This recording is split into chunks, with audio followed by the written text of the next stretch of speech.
நம்ம ஃப்ரீ ஃபயர்க்குள்ள நெக்ஸ்ட்டாக வரப்போகிற ஈவோ கன் தான் கைஸ் பார்க்க போகிறோம். ஈவோ கன் மாதிரி ஒரு வரப்போகிற கன் ஸ்கின் கைஸ். அது வந்து எப்போ வருதுன்னா நமக்கு டிஜிமன் கொலாபரேஷனில் வருது கைஸ். என்ன கன்னா பைசன், ஓகேவா? அந்த பைசன் இன்ட்ரோ பார்த்துக்கோங்க நல்லா பக்காவா கைஸ்.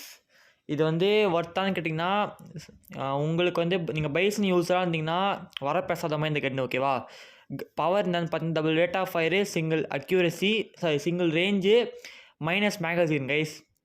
இந்த இதில் என்ன ஸ்பெஷாலிட்டினா இந்த கன் ஸ்கின் வந்து ஈவோ. எதுக்கு நான் ஈவோன்னு சொன்னேன்னா பாருங்கள் அப்படியே ஃபீச்சர்ஸ் பாருங்கள் இந்த கன்னுக்கு, ஓகேவா? இந்த கன்று நீங்கள் பின்னாடி வச்சிங்கன்னா உங்களுக்கு இந்த அனிமி ஏதோ ஒரு ஒன்று வரும் உங்களுக்கு. அதுக்கப்புறமே இந்த ஃபயரிங் எஃபெக்ட்டு, அந்த எலிமினேஷன் சவுண்டு கிட்டத்தட்ட ஒரு ஈவோ கன் மாதிரி தாங்க இருக்கும், ஓகேவா? கிட்டத்தட்ட கோப்ரா MP40 கிட்ட டஃப் கொடுக்குறோம் இந்த கன்று வந்துச்சுன்னா. இது நீங்கள் எத்தனை பேர் எடுப்பீங்க எடுக்க மாட்டீங்க சொல்லுங்கள், ஓகேவா? நான் கண்டிப்பாக வந்தோன்னு எடுத்துருவேன். இந்த கன் ஸ்கின் ஸ்பின் பண்ணுற வீடியோ கண்டிப்பாக சேனல்